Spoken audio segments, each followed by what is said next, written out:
right, we're finally making this happen. We're here. I have with me today Mr. Mike Morris of CWBY Studios. Welcome. Thank you. Thank you for coming. I appreciate it. Thank you for having me. Because we tried to do this on Zoom and the shit just wouldn't work. It wasn't working. We've been trying to do this now for a few months now, so I appreciate you coming over. Yeah, no problem. Welcome to Casa de la Shelly. Let's go. Let's get it popping. We here. So let's just start from the beginning. I always like to start from the beginning with interviews that I do. As you know, I'm from the Midwest, and I know you are. You're from the D, right? Yeah. So let's talk about that. Mm-hmm. Born and raised, right? Okay. Let's talk about that.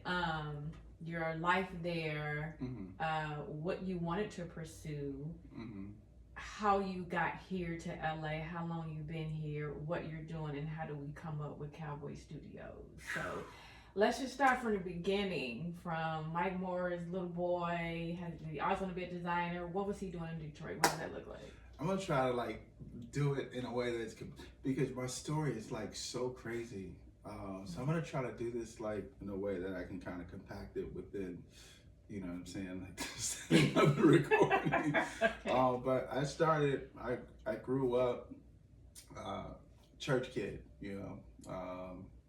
Parents was raised us in the church. Grandmother was a sewer. My dad worked for the UAW. He traveled for a living, negotiating contracts for a lot of people that lost their jobs. So he was kind of helping people get their jobs and stuff back. Was that union? That was Union. Thing? Okay. Union. And then on top of that, it was he was doing that. My mom was she kind of raised us because my dad was he traveled a lot or whatever, and it's just work, homework, church. That was pretty much the basis of everything. And when he would travel, sometimes he would take her and we would stay over at my grandmother's, and sometimes she would be making us clothes and stuff like that. So I grew up watching my grandmother sewing clothes or whatever. And not to mention, my dad was he was man, he was serious with the way that he would put clothes together, and his presentation, the way he looked, just everything. It was a corporate office job that he had, but everything was just just uniform. You know what I'm saying? It's they took it seriously then, right? Their appearance was everything. Everything. Okay. In Detroit, just the culture there overall. Yep. You know what I'm saying? Everybody furs, minks, you know what I'm saying? The big hats, the fur hats, the gators, the Morris, you know what I'm saying? That's Detroit culture. The Gucci loafers, when you step out in Detroit,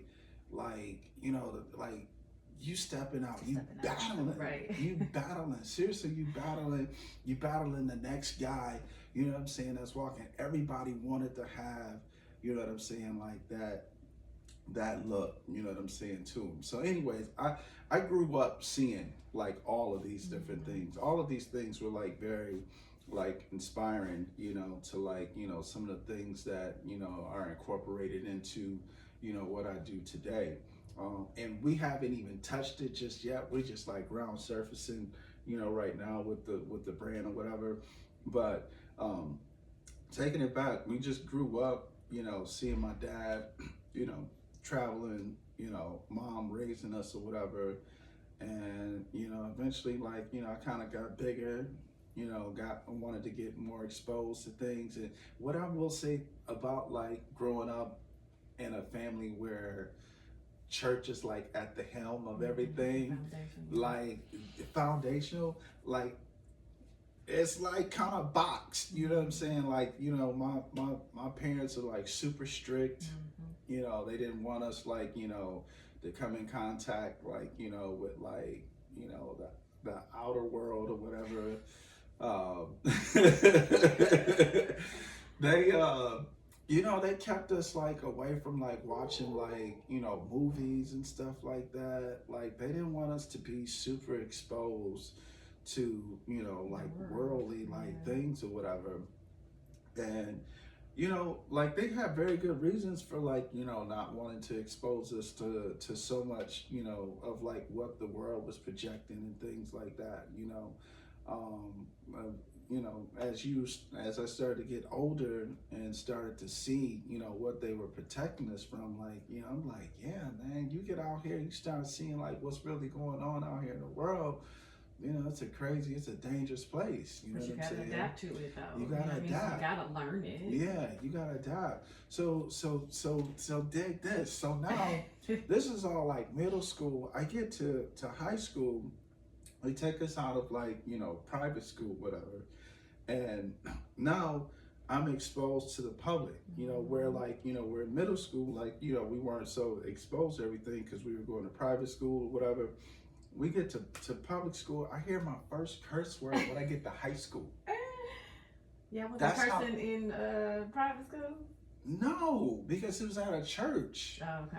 So like you would Right. actually you would get paddled for like having bad grades, like just all like the principal at the private school had permission to paddle all the kids. They did it in public school too, though. Oh yeah, you know what? My buddy did. He actually got spanked in front of I did too. for bad school. I will for never bad forget grades. that. But Yeah, anyway, that was crazy. yeah, that's nonsense. Yeah, like literally took his pants down, put him over his lap, and literally took the belt. Now took the pants down. I'm That's a dead different serious. yeah. Like, no, Diddy, I'm telling you, I'm serious. It was like it is the wildest thing. Anyways, yeah. So, um, it was an interesting sort of like upbringing, kind of like going from private into like public school, hearing my first curse word, and like just being around like people that like, you know what I'm saying, that weren't in uniforms necessarily, but just in like, you know, regular like, you know, school clothes. Right. And so like, you know, you seeing like the side of like the streetwear of everything, you know, because I went to school, it's called School of Choice, but the name of the school is Cass Tech High School. And so Cass Tech High School is like a school where like all of like the lawyers, the doctors, the judges of like every like prominent person in Detroit would send their kids to this school. This was the public school. A public school. Okay. So like I'm like in here with like, you know, a bunch of like smart kids, like, you know what I'm saying? And I'm just seeing like, you know, like it's also wealth, you know what I'm saying, within these kids too, Right. because like I said, they're like coming from like, you know, parents that, you know, are doctors and lawyers and all that other stuff, whatever. So streetwear like crazy, you know, streetwear like stuff. So my parents, you know, having like 8 kids, I'm one of 8 kids. I know what that You mean, know, right? yeah, like they kind of like my dad was like, yo, man, like, you know, you getting older, like, you know what I'm saying, you're gonna have to like start figuring it out, like, you know what I'm saying. So like I'm in high school and I'm like, I'm seeing like all of the pressure coming from like all of the kids in school.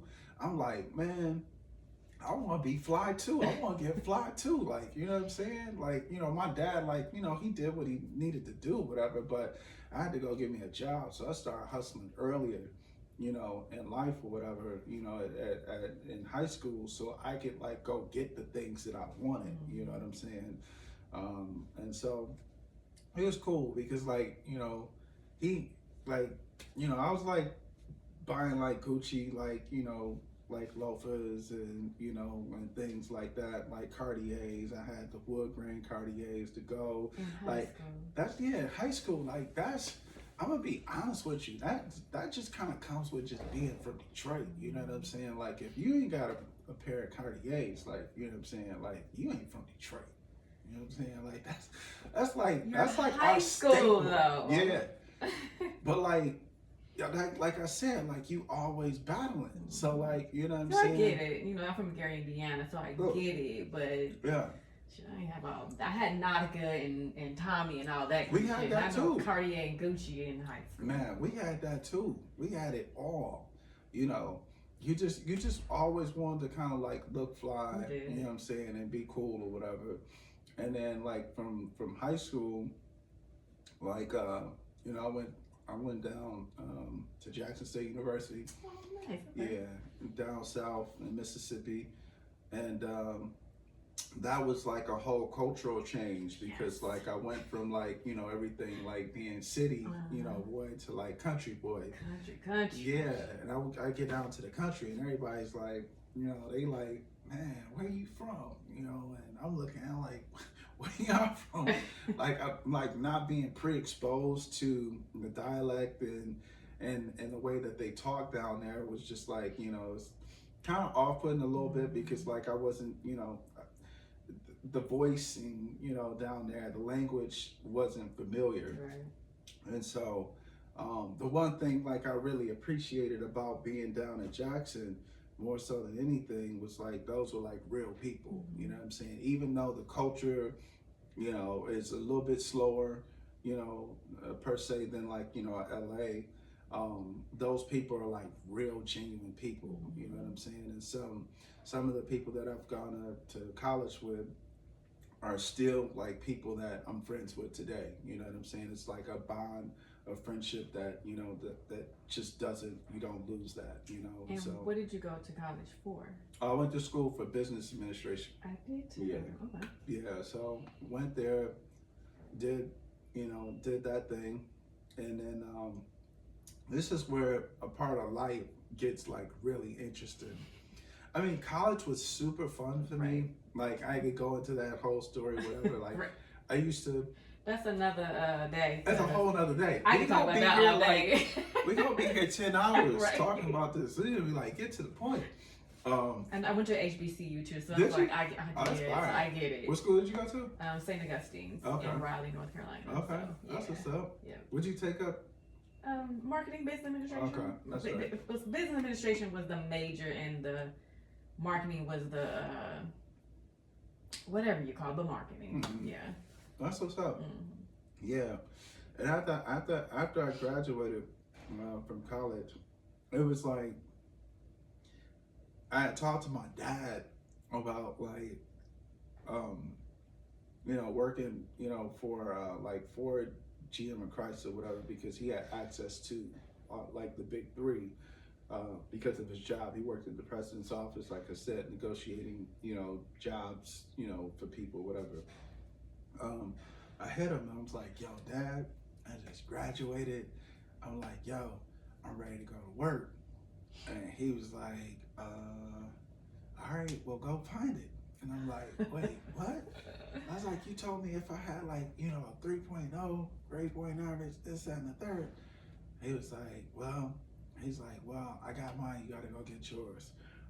That kind of like put like a whole nother sort of element of fire, you know what I'm saying, behind me to go out here, you know what I'm saying, and just really like get it, you know what I'm saying, like that was just like the light that I needed, you know, the spark, you know what I'm saying. It wasn't like people like, oh man, that's kind of messed up, like, you know, my dad is like kind of a tough love like type of person, you know what I'm saying. He's like, yo, I know I got all these boys, like y'all ain't about to be sitting up in my crib, you know what I'm saying, No drinking sisters? up all my juice. Hey, I got one sister. Out of all 9. Yeah, Wow. yeah. Y'all ain't gonna be drinking all my juice, eating up all my chicken, like y'all ain't about to be doing all of that. So, you know, it was like, you know, everything was met with tough love. So I found myself going back down to Atlanta, ironically, to do to figure it out, man. Just like on a exploration to just figuring out what's out here, you know. Now, was design in your mind at this point, or you hadn't gotten there yet? No, Okay. I'm just like surviving. I feel you on that. Just basically, literally, Yeah. when I tell you, like, I didn't have $1 in my pocket, Yeah. I was so prideful, like, I would never tell my dad, like, you know what I'm saying, I didn't have any money. I'm literally finding quarters, dimes, and pennies on the ground to go to Wendy's to go get a burger for the day. That was my life in Atlanta, because that's how much I was like, you know, I was gonna make it, you know what I'm saying? If I was gonna, my thing was that if I couldn't work in Detroit, you know what I'm saying, underneath like, you know, the automotive like situation, I said, I'm gonna go somewhere where I wanna be, and I'm gonna make it happen there by any means. And so that's why I landed in Atlanta. But Atlanta was like really like, hit me with the tough love too, because like I thought like fresh out with the degree, like, what I'm saying, I was just gonna walk up in somebody's office and be like, yo, come on up in here. Yeah, but no, it didn't work like that. It was just interesting. Like that whole Atlanta sort of like chapter of my life was just so interesting for so many different reasons. I worked for a company called MCI. I don't know if you remember MCI.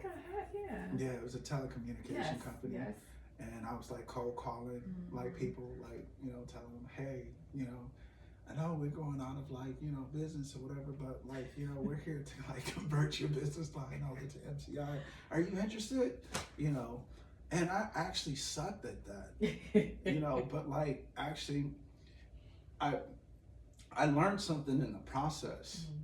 I learned that if I actually believed in the product, if I believed in it, like I could excel in it. Right. And that's one thing that I learned in that process, you know what I'm saying? Because like I went from like being at the bottom end of like, you know what I'm saying, like, a seller to like being at the top just literally overnight, just by like changing my mindset, about what it is that I'm doing. And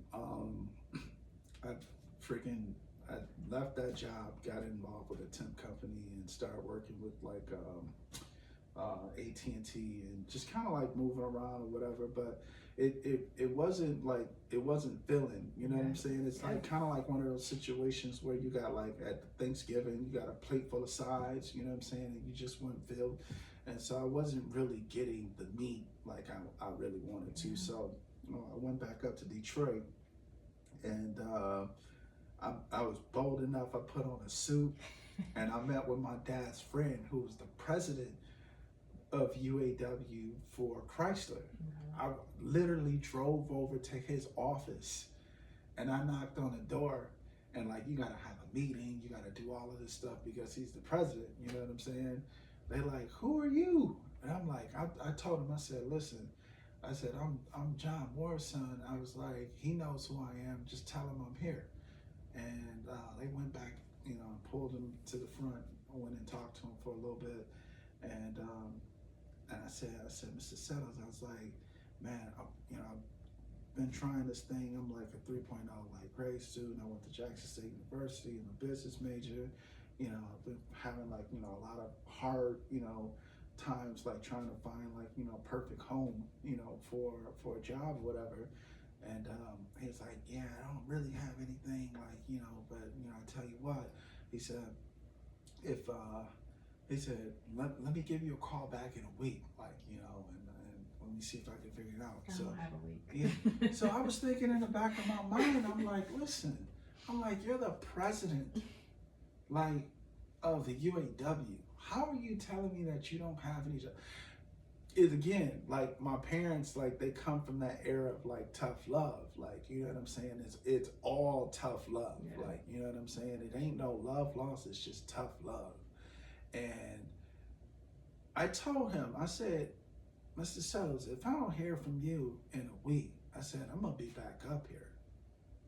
And he laughed at me. He was like, okay, like, all right. So I didn't hear from him. I literally like threw on another suit and tied that tie up, you know what I'm saying? I walked up in there with my resume and hit that buzzer again, and they were like, who are you here for? I'm like, Mr. Settles, he's in the back.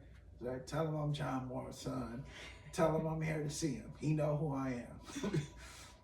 They went and grabbed him, went back to the back. I said, Mr. Settles, I told you, I was like, if I ain't hear from you, I was gonna be back. He started laughing again. He said, I tell you what. He's like, come on, man, let's get in the car. So we get in the car, and I don't know where we're going. He drives me to this company. It's a subsidiary of Daimler Chrysler. And we walk into the door. of this establishment, and he asked the front desk lady, clerk, to go grab him. And this is like how much, like, like how big he is, that he can just walk into office and like be greeted as, okay, like, you know what I'm saying, like, all right, Mr. Settle. So she went and got him. We went into his office and we're conversing and stuff. He's like, Christoph, meet Michael. Michael, meet Christoph. Christoph, Michael, is a 3.0 student, went to Jackson State, blah, blah, blah. Like, he's like, trying to find work, is having some troubles. And so he decided to come back home. He's like, I want you to, put him to work. And he's like, yeah, no problem. He's like, what are you good at? I said, math. I was like, yo, like I would run math into the ground, And he was like, I got just the job for you. So I got this job in logistics, which eventually turned into me being like, a buyer, for an automotive company where I was like responsible for like a little over $1 million a month, and products and stuff like that.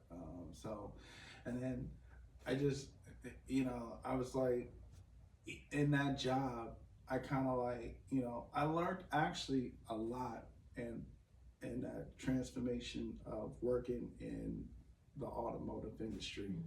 Just like structure, how to facilitate, how to like, like adapt, how to speak to, different people that may not necessarily look like me, how they think, how they work, how they function, Every job is going to teach you something, whether you know it or not. Yeah. And if you look back, everything taught you something. Yeah. Now, everything, all the way, all of this leading up to this point, and it's like some really good stuff. And so like, meanwhile, I spent like a couple of years, doing that. And then, I'm like, hitting up my buddy, at the time, like, yo, we should do this brand for like Wayne. Like, Wayne need to have this, like, he need to be out here. He need to have his clothes. Like, what's up with the how clothes? did you get there with clothes? Like, when did you know you was into clothes? Always. I'm sorry. You've always been into clothes, obviously, like wearing them, but were you into designing them? Not necessarily like into like designing, but more so into like just Styling looking them? fly and just styling, like, So that was always in your head, even while you were working. Yeah. Because like even when I was in school, like I was like coming down there with some of the crazy stuff that people in Mississippi had never seen before. Right. Okay. You know what I'm saying? Like the Coogis, like, you know what I'm saying? Like the icebergs, like I'm telling my age right now. But just like all of that stuff, that they had never been exposed to.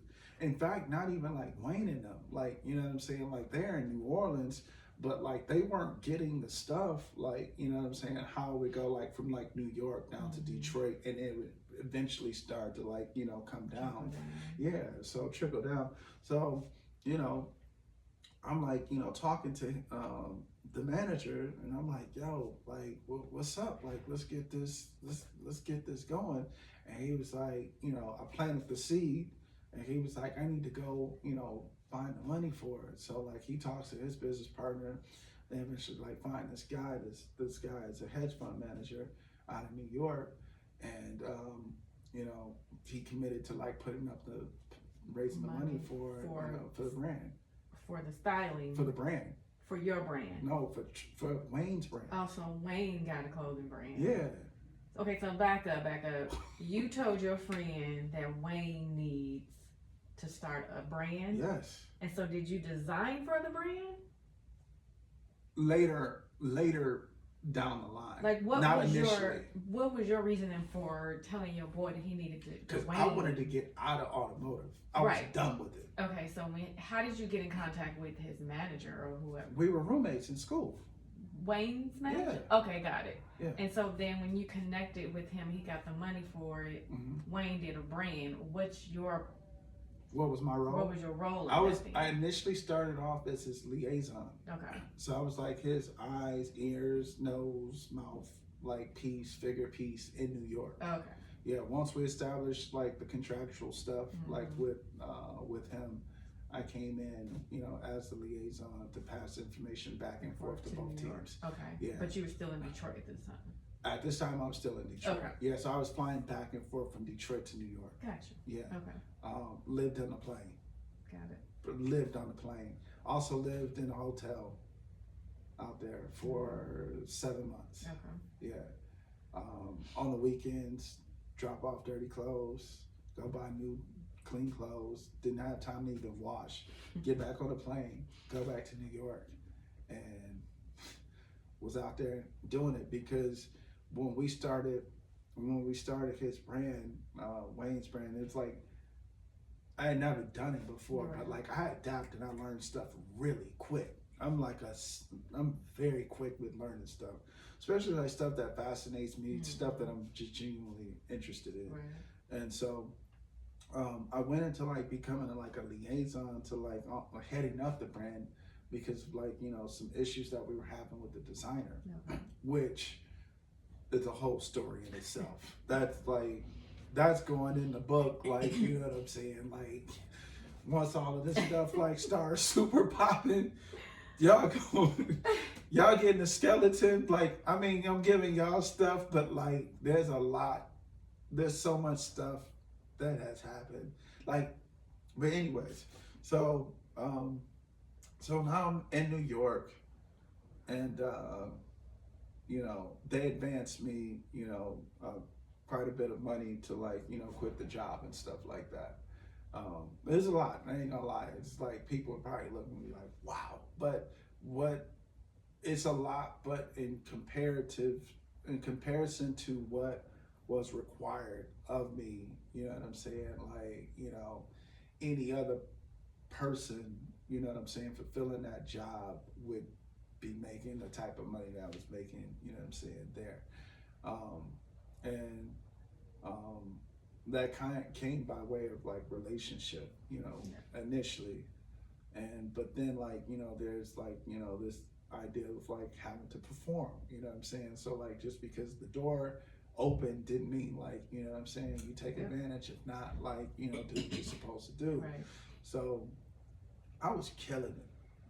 We're talking like 16 hours wide awake in the office, like, establishing everything, bringing in designers, like understanding like, what they're capable of doing, bringing in the marketing, side of things, intertwining like Wayne's PR because they already have like, portion in on his music side. Like, this is just like, another tent pole, if you will, of things that, we want to like, interconnect with everything. So there's a lot of like cross marketing, that we were doing, especially like with like a lot of his shows and pop-ups and things like that. Yeah. So a lot of people may have seen me like out on the streets, you know what I'm saying, actively promoting the brand, and that's kind of like how we got it started. We did a lot of street team, groundswell, in every city, we did that, and I didn't even tell them. But like when we were doing those activations, in the different cities and stuff like that, I would go off into like the Skid Rows and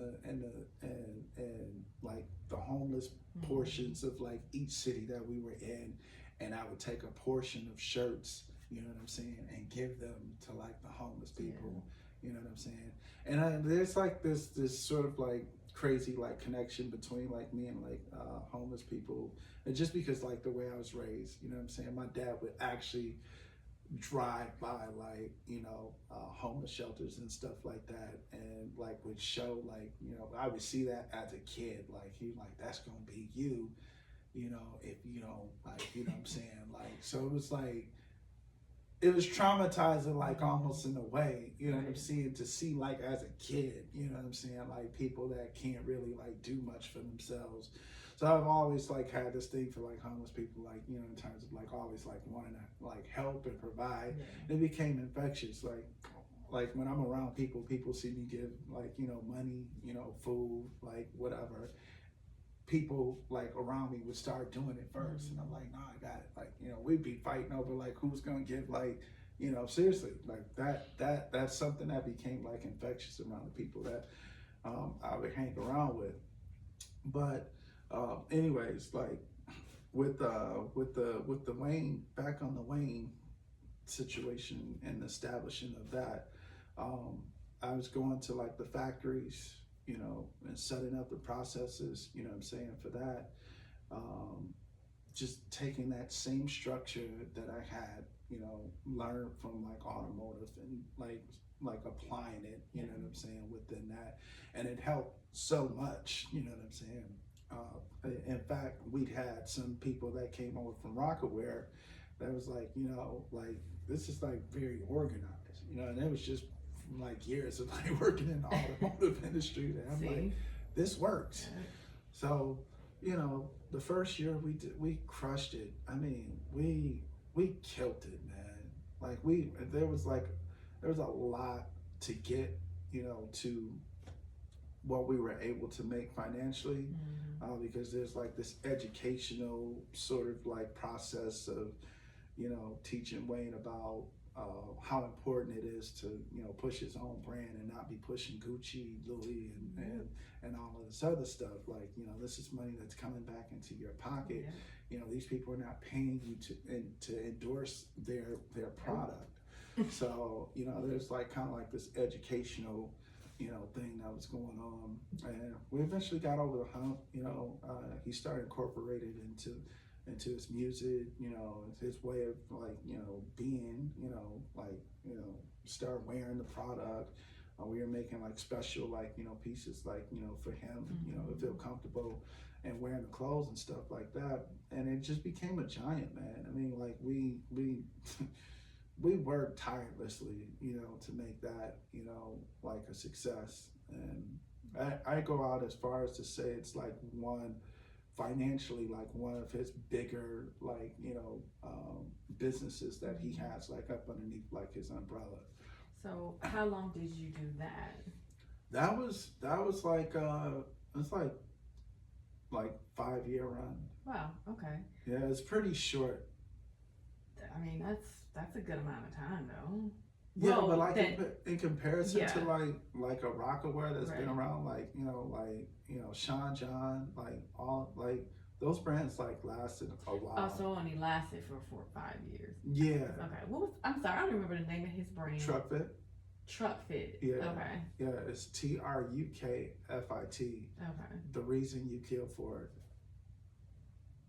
It also has like a back. I get it, yeah. Yeah, like you wake up every day, like, you put the laces on the shoes, you know what I'm saying? Go out there to kill it, But like, I mean, it's like a really surreal, like, it was a great story that he had, like, behind it too, like, very meaningful story that I think like a lot of people could like, identify with, in terms of not being able to buy like the most expensive, clothes, like, what I'm saying, out of a mall. And what would happen is that there was like a truck that would come around the neighborhoods that would have knockoff of those clothes, and he would be able to buy his clothes off the truck. So like, what I'm saying, the kids in the neighborhood would be able to be like, oh, that's a Truck Fit. Like they could recognize it. Okay. Everybody got a story. Everybody has a story. I love that. So after, because we'll keep going. It's going to be like 2-hour conversation.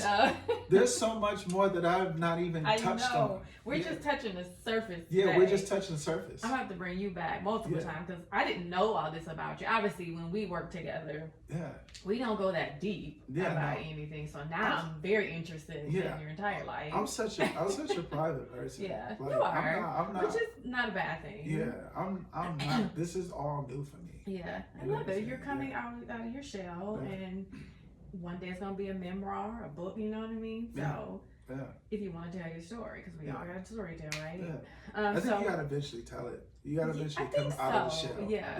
You eventually gotta let people know who you are. Because I think too, it helps people obviously understand who you are, and then it just helps them with their life. To know like, oh, okay, I'm not alone in this. This happened to you. You know what I mean? It helps. Yeah. Or maybe you might feel kind of ashamed of your story in some sense, Yeah. it's helping somebody else. Yeah. Everybody got their shit. You know Yeah. what I mean? No, So for sure. and then we all have hero stories too of this is how I overcame it. Yeah. Right? Yeah. So And all of that's involved into this as well. Right, so we're about to get there. Yeah. So after your 5-year stint with Wayne, did you then come to LA or you went back and just in Detroit? Yeah, so it got wicked. You know what I'm saying? Like, you know, like everything starts off with the violins. You know what I'm saying? The violins are like, you know, in the orchestra and like everything is like, you know, beautiful. Then there's going to come a point where the music stops. And when the music stops, it gets ugly. It gets real ugly. I mean, real ugly. It's like, it's taken me, man, it's taken me so many years to sort of like, you know, sort of like move past, you know what I'm saying, like that situation. Because it was like a very unfortunate one. It didn't need to happen. You know, it, you know, it's like, you know, you grew up, you know, with these people. Like I literally grew up with these people. I'm like, Wayne was like this tall when I met him. You know what I'm saying? Like Wayne's t-shirts used to come down to his floor when I met him. Like we're talking about before career started to take off.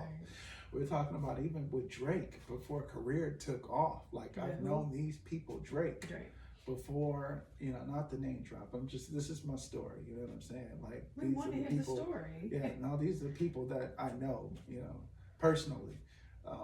But like before, like all of that, and then like you come, you know, to this point where, you know, things, you know, people don't want to have like, you know, the real conversations, you know what I'm saying?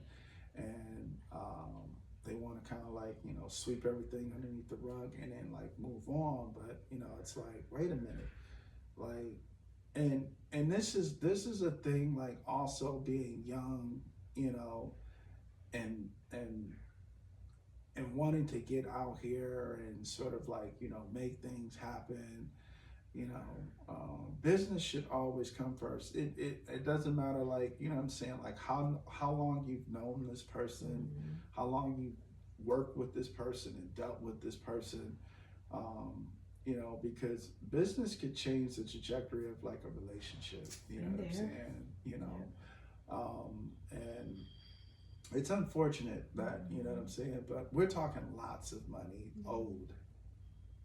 Yeah, we're talking like life-changing money that's owed that never got paid, you know, and it's crazy that you don't have anything in writing because like you have this relationship that, you know what I'm saying, that's in place, you know, and man, I could go into that whole thing, like, you know, but like I would just say, you know, it's just very important, you know, that you button up the business side of everything with everybody. Don't care with if they're your everybody, friend, your mama, your dad, it doesn't matter. And the contracts are in place to help both parties. Exactly. You know what I'm saying? Like it's not, you know, used to, you know, I don't know, like, you know, it's to prevent. It's not a threat. It's just to threat. prevent, like you said, anything bad from happening. Like this contract tell me this person gonna get paid, that person, whatever it is, it's all in writing. There's no ifs, ands, or buts, and that's it. It's business. Yeah, it's business. So and being in that music space, things run a lot different. Yeah. You know what I'm saying, than it does in any other industry. You know what I'm saying? Yeah. Some of the people that are working aren't qualified. You know what I'm saying? To like I wasn't. You know what I'm saying? Qualified actually, but I figured it out. And I made them a lot of money. And I'm talking about the first year alone with like millions of dollars. Millions of dollars. That first year. At Chrysler. Yeah. Well, I mean, and just like, I mean, just the logistics of the it. logistics side of everything. But then just like, you know what I'm saying, like, I've always been a thinker all my life. That's never, like, anybody that knows me, like, personally, knows that like I'm always formulating like, you know what I'm saying, like the next big like idea, plan, strategy, whatever. Like, that's always been like me. And the friend at the time knew that, like, you know what I'm saying, he needed someone that he could trust, that he could, could sit there and talk to this hedge fund manager and talk to him and be able to like relate to him, speak to him about everything that's going on with Wayne, articulate those things, you know what I'm saying, very clearly so that he understands everything that's going on, so the organization knows what's going on, and so that Wayne knows what's going on. You needed someone that, was able to do that and did that and went beyond that, because now that I'm seeing and understanding that this is such an educational thing for Wayne, I'm having to put the brand on my back and hustle the brand. I had to go to the nightclubs at night after work. This is where I first met Rihanna, and a mutual friend of all of ours, like, was like, hey, let me introduce you to Riri, and that, like, literally, I could tell you, this guy, such a pivotal person. Everybody has like, people in their lives that, champion for them, you know what I'm saying? Like, never to ask for anything or whatever. But this guy in New York, like, really like introduced me to like a lot of people. And that's what helped me start to like forge my relationships, like, with these different artists and athletes and stuff like that. And I was like, kind of telling Brianna like what I was doing, what I was, why I'm here, and she was like, like, let me wear one of these hats, like, and I put the hat on her, and she's like, watch how like all these cameras like start lighting up in this bitch. I'm like this girl's crazy, And she did it. She was like, yo, take my number down. She's like, every time I'm in New York, she's like, you can come over and drop off like clothes and stuff to me. So did that, you know what I'm saying? That's how we used to do it, or how they used to do it back in the day. Man, it was like, that was what, the 90s? Was that the 90s or the early 2000s? Probably. That was 2000s. 2000s. Yeah. It was like 2013, 2012, 2013. Oh, well, that was later. Oh, okay. Yeah, Got it. Yeah. But I just feel like it's not a lot of that happening anymore. No. You know what I mean? Like, it's like from the 90s up until sometime at that point, it just stopped, where people were actually helping to promote the brand. It was a give and take kind of thing. It was like both people, I feel like, were getting something out of it. Yeah. And now it's like, give me. Yeah. No one's willing to give anything back. Nothing. You know what I mean? The support system, like in our community, is horrible. Yeah. It's horrible. Yeah. Like, really, like, I'm gonna say this, and I'm probably gonna get in trouble for saying this. We should all be ashamed of ourselves. Like, just like, as just humans, knowing that we have another friend that is out, trying to, like, create jobs, make it, like, you know what I'm saying, in a creative space that's super saturated. Like, you know what I'm saying? Like, we will see, and, I'm working on it myself. So you got to turn the mirror, you know what I'm saying, and look at the mirror, but like, I'm going to take the responsibility and I'm going to own it. And I'm going to say that there's stuff that I see that come down on social media that, you know what I'm saying? Like, I don't do it like purposely, you know what I'm saying? Like, I really like scroll to get to like what I'm trying to get to, you know what I'm saying? But I could take a few moments, you know what I'm saying? And what does it hurt to like, you know what I'm saying, a photo? Like, what is that?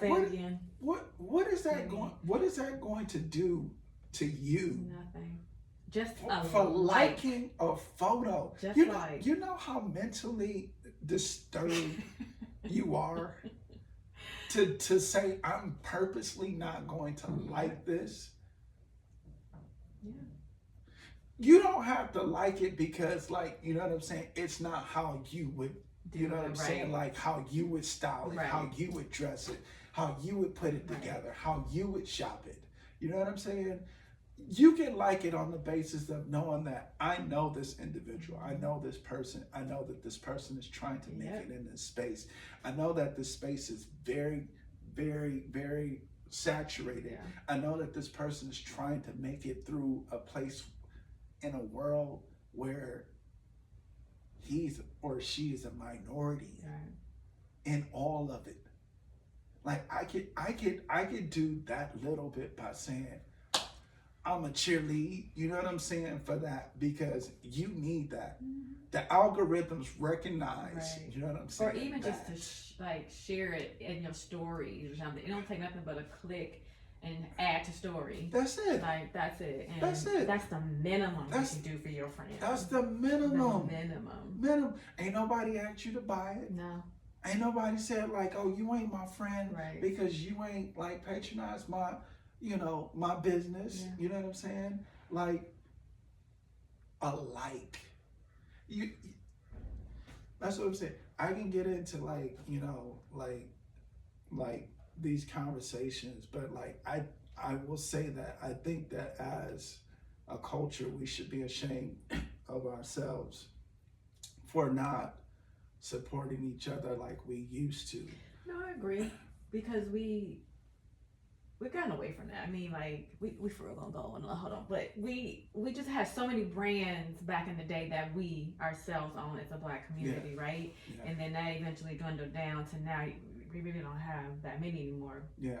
But we as a culture are huge, and we're so creative, and we can have so much. Like we can create our neighborhoods again to look like the others if we wanted to, but we're just, that's gonna be a whole nother conversation. Yeah. But I get where you're getting at, like just to try to pull your brand together, you're looking for the support of your people, and it's just feel like it's not there. Because that's where it starts. It does, but you just gotta keep going anyway. Yeah, and keep going. On that point, there's something I seen on social media, and I started telling my friends about it, and we're gonna do it. And it's called a business shower. Instead of doing like, you know, you have baby showers, you have bridal showers, all of that. Why not a business shower? And that you come out, celebrate me for my new business. You can give me something towards my new business, whether it's some paper, some pens, whatever it is. And I think that's dope, because you're giving to your friends to help build their business. That's dope. You know what I'm saying? That's so dope. So even if we start doing that in our community, that helps, because everybody ain't out here balling. We all need help. I need help. You need help. You know what I mean? We just gotta ask for it, and hope the people will come out. We'll do a baby shower in a heartbeat. Yeah. But we don't do a business shower. And probably never thought about it, because I didn't. But then we also probably feel like we're begging. Well, we're begging to get clothes for our baby that nobody asked us to have. But you know what's crazy? Like, Louis Vuitton, Prada, and them, they don't have to beg for those likes and for those comments. Do not at all. You know what I'm saying? And I don't want to, like, you know what I'm saying? This is not like me versus like, you know what I'm saying? Like corporate entities and stuff like that, because who knows how the future, like, you know what I'm saying, shapes up. Like, you know what I'm saying? I might be like, you know, head designer, you know what I'm saying, over at one of them places. Right. You know what I mean? So this is not like, you know, like a dig at them, like, but they will support them. I'm talking about the culture, like right now, of people that even want to, like, you know what I'm saying, like the story, but don't want to like the post. I'm talking about them people. You know what I'm saying? And that's all we're talking about right now, is to like, not even purchase, just a like. Yeah. I'm talking about them hidden friends. Them hidden story friends. That's who I'm talking about. Right. You know, like, we need y'all to come on out. Right. You know what I'm saying? Show us who you really are. You know what I'm saying? Come on, friends. Okay, so but real quick though, now we're in LA. At what point did we get to LA, and how did you get to LA? And then we're gonna talk about your brand, because that's what we're talking about, and then we're gonna. Yeah, so a lot of that stuff was happening in New York. Okay. Long story short, you know, there's the opportunity to move to San Diego, and San Diego was sort of like the continuum of, like, you know, running the business, but like it brought us underneath like one house. So we had like a guy that was like doing the marketing side for us out here in San Diego, and they just wanted us all underneath one roof, and eventually like we dissolved the brand, and so I needed something to do, you know, and then I pitched, you know, sort of like this idea back to, you know, management of Young Money, to do merchandising for Lil Wayne. Okay. And so I did that for a little bit, and Wayne's had like he's had like a bunch of legal issues and stuff during that time that he's like faced with, and a lot of the money that we were making were going towards like supplementing like money that he would otherwise have like if he wasn't like in these legal situations or whatever. And so that was a whole nother story. I'm not going to even go into that. Let's just say that that ended abruptly, like very abruptly, and that's when a lot of the tension really started, because the money that I should have made from Truck Fit should have like allowed me to sort of like go off into the sunset. And they sort of created this like haven of like of music stuff. You need to like be dependent on me, meaning like when I walk you walk, when I stop you stop, so we fell out really bad, and it didn't work, and I'm going to take the responsibility of not really like having that paperwork and stuff in place. I'm going to take the ownership for that. And I shouldn't, have even like, move forward with the work on either side, the merchandising side and or like, the brand side. So I'm gonna take responsibility for that. But I'm out here and then I eventually like move up to LA after the brand is dissolved. And I'm just in LA, trying to figure out. I had two choices. I could go back home, or I could figure it out here. Right. So very familiar with being in unfamiliar territories. You know what I'm saying? Very, comfortable not being comfortable. You know what I'm saying? This is just how I get down. Right.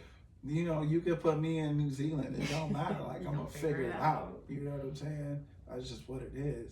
But I got up here, start like talking to a few people. By the way, as this story is also going, I've been wanting to do my own brand because I also learned a lot from what we were doing right and what we were doing wrong, you know what I'm saying? Right. And I can give you a whole master class on that as well, you know what I'm saying? Like how to deal with hedge fund managers, who to receive money from, who not to receive money from, how to spend, like I could go into all of that, but just to conserve time here, I met a guy named Joel Stallworth, it's my buddy.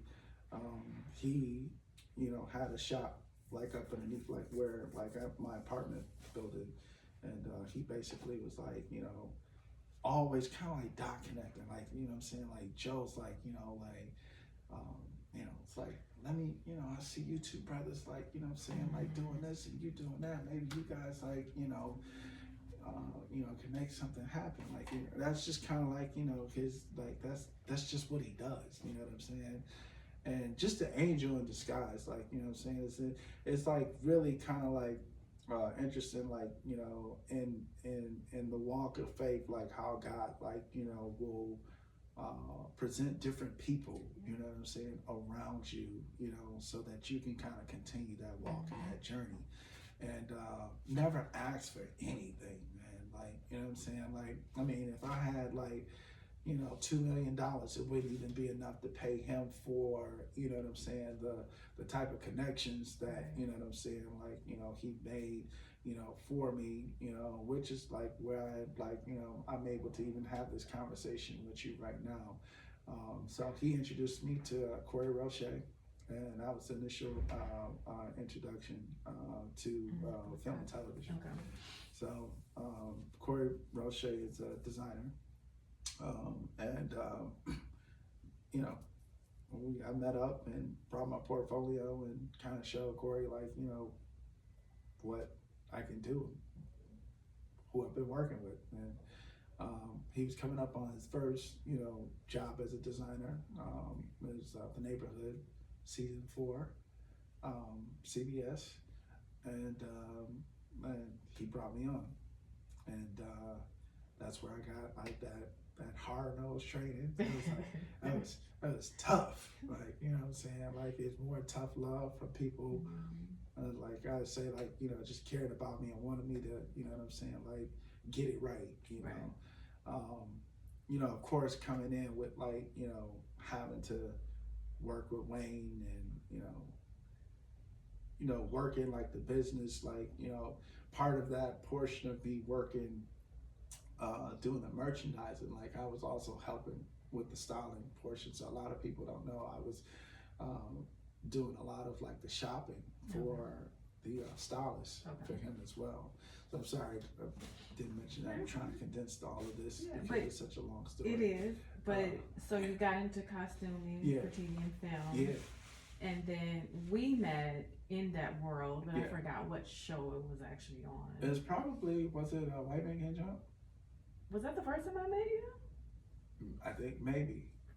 I don't know, but we definitely worked on it together. Yeah. And then, so from there, so you've been in this business how long? I don't know, I feel like 40 years. I know, for me too, but I'm about to go on 7, I think, next year sometime. And it feels like so much longer at this point. I don't even know, to be honest with you. I don't know if it's like 4 years, 3-4 years, something like that. And so you still obviously doing that, right? Yes. And as much as we can. And if I'm listen, if you got a job and you know me, right? You on the clock. Hit me. Right, because our industry has slowed some since the strike. And I think we're all out here pivoting, just trying to figure it out. Yep. But if you believe it's going to work out, it's going to work out, because it always does. Yep. But fashion has been your thing. So what made you, because I've seen you were doing male designs at one point, and then as I went to your presentation not too long ago, you shifted to women. So how did you come up with, when did this brand come alive? And I guess, where do you want to see it going? And give us the name of the brand again, too. It's CWBY Studios. It's spelled CWBY. It's abbreviated Studios. On IG, it's CWBY_ Studios. And I have to say that because there are so many like people that have my same name right now. Which now I have to get a lawyer involved, because like, the mistaking of the identities and stuff like that, how it's just the whole thing, like, it's another thing when you're dealing with business and stuff like that. It just kind of comes with the creative side. That the brand started, like I think like 4 years ago. It's been, I did start off with like, working on men's, and I really wanted to bring something very unique, to the table. And, just based off my experience of everything that I've dealt with, just my upbringing, the idea of like uniform being like, sort of incorporated into like, I like that. I didn't see that. Now I get it. Okay. Yeah, into the clothes and stuff like that. And, I was like, guys, it's like interesting. We're not really like, if we spend like, guys want to spend on Gucci, Louis, on big names. They want people to know that they've actually spent, like, all their money on something, and that's represented as luxury, and women are very unique and very supportive, like especially like of each other, and I just like, there's something magical about like, women, because like they don't need to know, like what it is, like, all of that stuff. Like women like what they like, if they like it, they love it, they getting it, they buying it, you know. And that was kind of like, I just like the support system of like how women are, like, you know what I'm saying. So I'm like, let me take a crack at, like, you know what I'm saying, this, to see, you know, what we can kind of cultivate here. And just even just from, like, the presentation that we had a few weeks back, you just see how women just work together. I couldn't, like, you know what I'm saying, no dig on the guys. You know what I'm saying? There's a few of us, there's a handful of us that will, like, you know what I'm saying, roll the sleeves up, you know what I'm saying, and like get involved, few, like, you know what I'm saying, maybe this many. But like women just in general, man, they, you know, they like, what you need? Like, what's going on? Where do you need me? Like, that's that's that's what you get, you know what I'm saying, when you got, like, you know, the support of, like, you know, women behind you. It's very magical, very, very, very powerful. Just even on social media, like how well, like, you know what I'm saying, the women have been like supporting, you know, each other's like posts, you know, when we've been like, you know, posting them on social media. It's just been like super powerful, you know, to see that. And I think I need to go because I've seen your stories, yeah, like, which I don't never really look at stories. I gotta get better at it. yeah, But I follow your page, yeah, but I feel like I'm not seeing it. So sometimes you yeah, just go to the page yeah, to like it and yeah. share and stuff like that. Yeah, I have to figure out like this, the, you know, how to sort of like, and I think what you know, the ideal is that I think that I have to meet people where they're at, in terms of, like, you know, maybe even sending post direct to, like, you know, inboxes and stuff like that, so that at least now that, you know what I'm saying, you've gone to the post, now it gets sort of like come into, you know what I'm saying, your feed, and now you can start seeing, like, you know, some of the pictures that are, like, you know, being posted. It's a lot of work, but, like, you know, it's just something that has to be done, you know what I mean. And then so before we end, what's the story of your brand? Like, what does it look like? Like, like, I saw it, I thought it was beautiful, but what were you trying to tell us? You know, like, what is your clothing about? Like, what's the theme? Well, like, each season there's a different thing. So, like, you know, we're narrating a different story like every season. I'm currently right now doing one release collection a year. I want to like speed that up, you know, where I'm sort of like doing like pieces, and like, you know, we're dropping, you know, throughout the year. But like the story about this one was, we entitled it, the main character syndrome. And it's basically, you know, sort of like highlighting the ideal of how people are and wanting to be like in the spotlight, you know. And so, you know, we wanted to kind of like create like the different archetypes that represent, like, you know, these spotlighted sort of like people.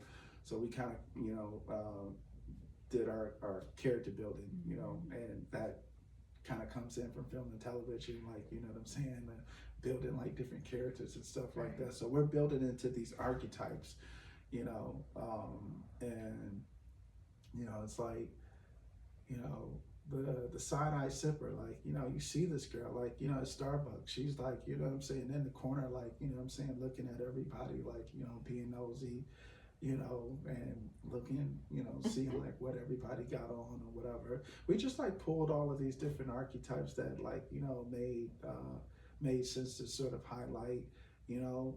I think what I'm interested in is like the new it girls, like the new it girls that don't necessarily like have, like, you know, huge following, that, you know, maybe don't even really see themselves, like, you know what I'm saying, projected as such, but like, you know what I'm saying, like giving them, you know what I'm saying, like, you know, that aesthetic, you know what I'm saying, with the clothes or whatever.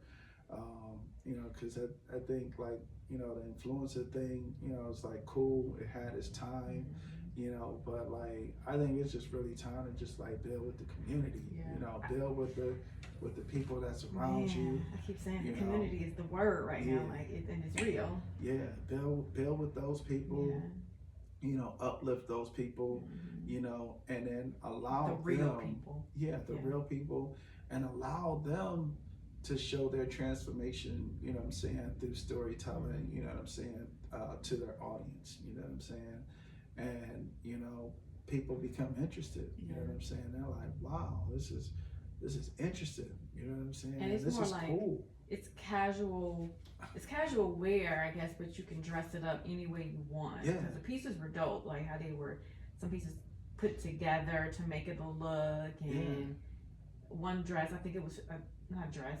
Well, it looked like a dress, but it was really two tops put together and stuff. And obviously, when I put this together, I'll show pictures side by side or whatever. But they were just really dope pieces, and I just think they're dope because they're more casual, kind of simplistic pieces that you can put together to make a look however you want. Yeah, and I think the idea really sort of surfaced, like, you know, taking like the effects of like COVID into consideration, like how, you know, people aren't necessarily interested in, like, you know what I'm saying, throwing on the suits and stuff like that anymore like they were before, you know what I'm saying, how everybody really got like accustomed to, like, you know, homeware core, you know, if you will, you know what I'm saying, and that kind of being like, you know, how people would go to like gas station, grocery store, whatever, you know, like how, you know, we can kind of create, you know, like products that sort of have like the aesthetic of, like, you know, ready to wear, and also have like the aesthetic of, like, you know, like formal wear, like kind of mesh, you know what I'm saying, into it, you know what I'm saying, that makes it wearable in any sort of setting, you know what I'm saying, you could wear it to a wedding, you could wear it to the office, you could wear it, you know what I'm saying, going to grab like groceries, you know, what have you. So that's always like an idea, that's a code, a language that, you know, I like to like incorporate and embed into like everything that I design, you know what I'm saying, like, you know, each season. And so, what's the last thing you want people to know? First of all, where did you get the name from, Cowboy? Cowboy? Oh, that's my nickname from college, man. Got it. That's a whole other story. Okay. Yeah, so what's the? But I do want to give it some meaning, okay, right? Because I think that everything should have meaning, you know. And I'm still working on it. I'm still tweaking it, you know. But I think, like, you know, I've always wanted to build this world that, you know, that like this creative world that are talented first, but may not have the opportunity to showcase how talented they are, but bringing them into sort of like this, you know, this space, this creative space where, you know, it's a creative world bonded by youth, and it creates the studios that, you know, present the product that you guys are able to see, you know what I'm saying, and buy.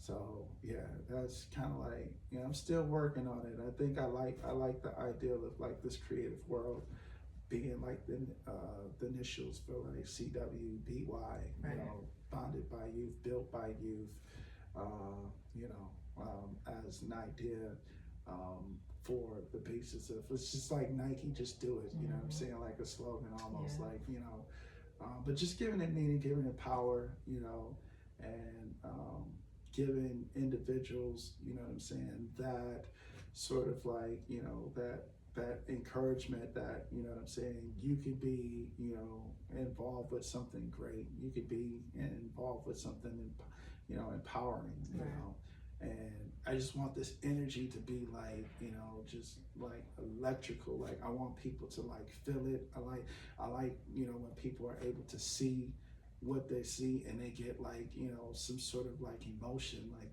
there's some sort of kinetic, like, you know, emotion that, you know, that comes from it. Like I want people to like always have that, not only like internally, like, you know, within like the people that are working like on a project, but people that actually like come in contact with you as well.